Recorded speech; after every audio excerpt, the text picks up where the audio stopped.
انہوں نے تو اڑا کے رکھ دیا پولیٹیکل ایکشن کمیٹی کو. انہوں نے کہا یہ کیا ہے, تو خود ہی 4-5 لوگ بیٹھ کے کرتے ہیں. پولیٹیکل کمیٹی کی بات انہوں نے نہیں کی. نہیں انہوں نے ایک مہربان کی بات کی. وہ شروع میں وہ اپنے ریزگنیشن پہ بات کی ہے. نہیں سلمان اگر کہ میں دوبارہ سنا دوں گا. سٹارٹ میں انہوں نے اپنا گلہ کیا ہے, گور خان کا گلہ کیا ہے, اینڈ میں انہوں نے پولیٹیکل کمیٹی کی بات کی ہے کہ وہاں بیٹھ کے فیصلے ہو جاتے ہیں, اور ایک بندہ بات کرے اور چند خاص بندے سپورٹ کریں, اور یہ فیصلہ درست نہیں ہے, اور کہ جنت کی چابیاں ہمارے پاس ہیں. آپ کے اپنے پارٹی پریزیڈنٹ نہیں مان رہے پولیٹیکل کمیٹی کو, جو کے پی کے ہیں, the most important province for you, تو کلیئرلی ڈفرینسز کا ایشو تو ہے نا. نہیں میرا نہیں خیال. دیکھیں میرا نہیں خیال انہوں نے یہ کہا ہے. نہیں بالکل. دیکھیں لوگوں کی آپس میں گفتگو ہوتی رہتی ہے, تلخ کلامی بھی ہو جاتی ہے, یہ بات نہیں باہر کرنی چاہیے. لیکن بہرحال خان صاحب نے تمام فیصلے پولیٹیکل کمیٹی کے سپرد کیے ہیں. اپنی رائے جو ہے انہوں نے پولیٹیکل کمیٹی کے سامنے رکھی ہے. انہوں نے ہر سطح پہ اور ہر جنکچر پہ پولیٹیکل کمیٹی کو انہوں نے امپاور کرنے کی بات کی ہے. تو میں نہیں سمجھتا کہ لیکن پارٹی پریزیڈنٹ جو آپ کے کے پی کے ہیں وہ نہیں مان رہے. میں اس لیے آپ کو پوچھ رہا تھا بیکاز جب آپ کا جن سے مقابلہ ہے, اسٹیبلشمنٹ ہے, پولیٹیکل الائنس ہے, ان کے سارے باکسز ٹک ہوئے ہیں, وہ بڑے زبردست طریقے سے کھڑے ہوئے. آپ واحد لوگ ہیں جو چیلنج کر رہے ہیں, لیکن آپ کے ڈفرینسز اتنے زیادہ نظر آتے ہیں. ایک میں نے آپ کو پارٹی پریزیڈنٹ کا سنایا, ایک اور بھی سن لیجیے. نہیں اٹ از امپورٹنٹ. آپ نے جب ریزائن کیا اور سب کچھ کیا, اب آپ پارٹی کے سیکرٹری جنرل ہیں, اس پہ ہی پارٹی پریزیڈنٹ جو ہے چیئرمین گور خان, وہ کیا کہتے ہیں؟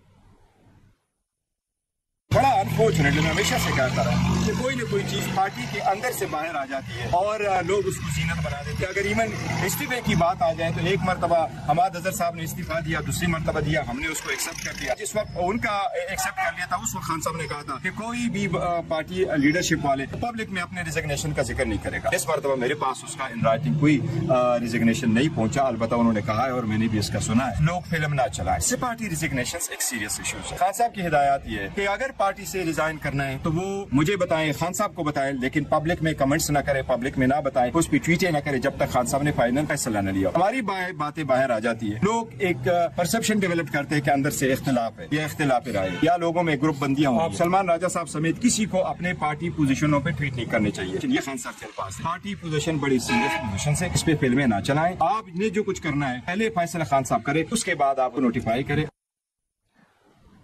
جنید اکبر کہتے ہیں پولیٹیکل کمیٹی مذاق ہے. آپ کے پارٹی چیئرمین عمران خان سے ملاقات سے پہلے میڈیا کو یہ بات کرتے ہیں کہ آپ فلمیں نہ چلائیں.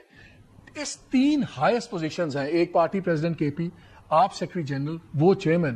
اگر یہ 3 لوگ آپس میں اس طرح ہیں تو پھر آپ مجھے بتائیں کس طرح ہم ایکسپیکٹ کریں کہ پارٹی میں انتشار نہیں ہے.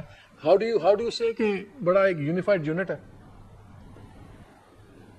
نہیں دیکھیں, یہ کوئی ریجیمنٹ یا بٹالین نہیں ہے. اس میں سیاسی لوگ ہیں, وہ اپنی اپنی رائے رکھتے ہیں. دوسری پارٹیز میں بھی سیاسی لوگ ہیں سلمان, لیکن وہ وہاں ایسی باتیں نہیں, اس طرح نہیں ہے نا. دیکھیں میں عرض کروں, دیکھیں اس میں جو پارٹی کا پول ہے, جو لیڈر ہے, اس کو تو آپ نے منظر سے ہٹا دیا. کل 3 ماہ بعد میری ملاقات ہوئی اور مارچ سے یہ صرف تیسری ملاقات ہے پچھلے 6 ماہ میں. تو یہ بالکل اس سے فرق پڑتا ہے. پارٹی کے اندر جو گفتگو ہے, بہت سے سوالات ایسے ہیں جن پہ لوگ مختلف جواب رکھتے ہیں, مختلف آراء رکھتے ہیں, اور وہ آراء مختلف ہو سکتی ہیں, متضاد بھی ہو سکتی ہیں. تو کوئی اور پارٹی اس صورت سے دو چار نہیں ہے کہ اس کا جو مین ڈیسیجن میکر ہے وہ دور ہو پارٹی کی سیکنڈ ٹیئر لیڈرشپ سے. یہ صورت صرف پی ٹی آئی کے آپ سے گور خان صاحب نے پبلکلی ریئیکٹ کرنے کے بجائے کیا گور صاحب نے آپ سے پرائیویٹلی اس سے پہلے بات کی تھی کہ سلمان آپ کو نہیں ٹویٹ کرنا چاہیے تھا, مجھے بھیجنا چاہیے تھا؟ اس پہ بات نہیں کرنا چاہوں گا کہ ہماری آپس میں کیا بات ہوئی یا نہیں ہوئی. دس از ان امپورٹنٹ. دیکھیں امپورٹنٹ چیز یہ ہے, آپ پوچھتے ہیں بار بار کہ ہم کہاں جائیں گے. آپ پاکستان بیورو آف اسٹیٹسٹکس کا اٹھائیے, ان کا جو ایک آیا ہے کمیونکے چند ہفتے قبل. اس وقت پاکستان میں ان امپلائمنٹ یعنی کہ بے روزگاری 22% پہ کھڑی ہے. یوتھ ان امپلائمنٹ 35 سال سے کم عمر کے جو لوگ ہیں 29% پہ کھڑی ہے. جو بلند بانگ دعوے کیے گئے تھے کہ ریفائنری لگنے لگی ہے, وہاں سے پیسہ آ رہا ہے, 1 پیسہ پچھلے 1.5 سال میں پاکستان میں نہیں آیا. تو آپ ان چیزوں پہ غور کیجئے. فیصل آباد میں ایک بات بتائیے, یہ آپ کے سٹیٹسٹکس بالکل ٹھیک ہے. 29% آئیڈل یوتھ کا تھا کہ نہ وہ کام پہ ہے نہ پڑھائی میں ہے, اب اور وہ کلنگ فیلڈز ہیں ٹیررسٹوں کے لیے, ان تمام لوگوں کے لیے, کرمنل ایکٹیویٹیز کے لیے. وہ ٹوٹلی حقیقتیں اپنی جگہ پہ, and it was a brilliant side stepping the question. لیکن آئی اسٹل انسسٹ کہ جب پارٹی پریزیڈنٹ کے پی کا وہ پولیٹیکل کمیٹی کو ریزائن کرتے ہیں تو پارٹی چیئرمین بولتا ہے, تو عام آدمی تو کہتا ہے نا کہ پارٹی میں انتشار ہے. دیکھیں دیکھیں بالکل خان صاحب کے علم میں ہیں یہ باتیں، اور کل ان کو آگاہ بھی کر دیا گیا، انہوں نے کچھ ہدایات دی ہیں، ان پہ انشاءاللہ عمل ہوگا. لیکن میں آپ سے پھر یہ عرض کر رہا ہوں کہ پارٹی کا کے پی کا پریزیڈنٹ ہو، چیئرمین ہو، سیکرٹری جنرل ہو، یہ سب باتیں غیر اہم ہیں. اصل چیز وہ ہے کہ پاکستان آج کہاں کھڑا ہے، پاکستان کے عوام کہاں کھڑے ہیں، ان کی زندگیوں کے ساتھ کیا ہو رہے، یہ فیصلے کریں گے.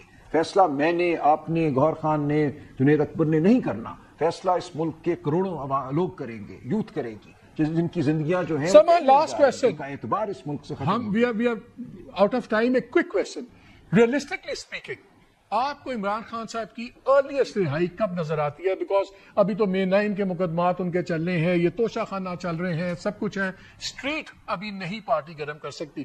ریئلسٹکلی لیگل فرنٹس وغیرہ پہ آپ کو کیا لگتا ہے؟ دیکھیں، اگر تو پاکستان سپریم کورٹ آئین اور قانون کے ساتھ کھڑی رہے، خان صاحب کی اپیلیں بہت جلد تمام کیسوں میں آ جائیں گی، ہائی کورٹ میں اور اس کے بعد سپریم کورٹ میں.